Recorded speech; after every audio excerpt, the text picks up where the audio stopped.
Hi, I'm Loy. Today, I'll be showing you how I made my game, which allow players to go from this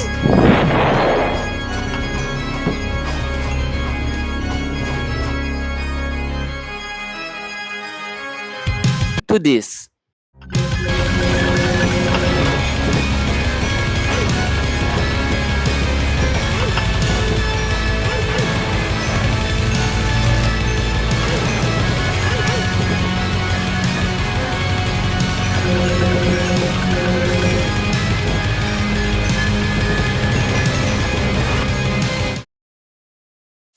Well, you might be wondering what even happened and how we even got here in the first place. It was a random day where I suddenly had the urge to finish a game, which I have not been able to for the past few years.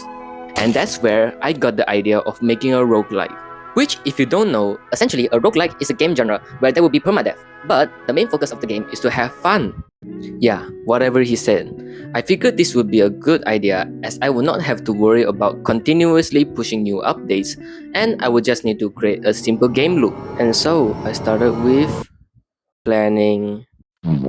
In hindsight, planning did actually work and it helped me to have a clear goal on what to do next. Though in the end, I still gave up on the project with reasons I will explain later.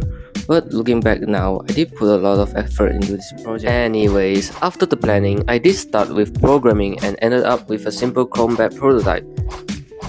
And 50 other systems just for this simple combat system, which includes effects and enemies. Might I add, this was done in TypeScript, which is a programming language outside of Roblox, which meant I had to learn another programming language just to do this. Why you ask? For fun, and it was quote-unquote industry standard, which is true, but the reason why I gave up was that it took me too long to maintain and create new systems. Even a small mechanic took me hours to make. Programming, for the most part, wasn't really such a big deal. What I really struggled on was making the assets, such as modeling, animating, and effects. I never really had much experience working with them, so I had to settle on a simplistic stylistic choice.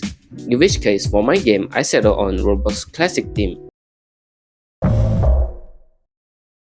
For a roguelike, you can't just make levels manually, or else you have to make like 100 levels with custom enemies, waves, and bosses. That would take like forever. So, we would need to do procedural generation. We will first need some math to make a difficulty curve that will increase with each wave.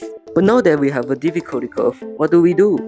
Good question. We will first need to assign a budget for each wave and the cost for each enemies that are able to spawn. For example, let's say we have an enemy named Bob and this enemy will cost 5 points and I'm on wave 2. I will then input the wave number I'm on into an equation and it will output, let's say, 10 points. So now on wave 2, I can spawn 2 Bobs. This allows harder enemies with higher cost to spawn less frequently, so there is more balance for the player.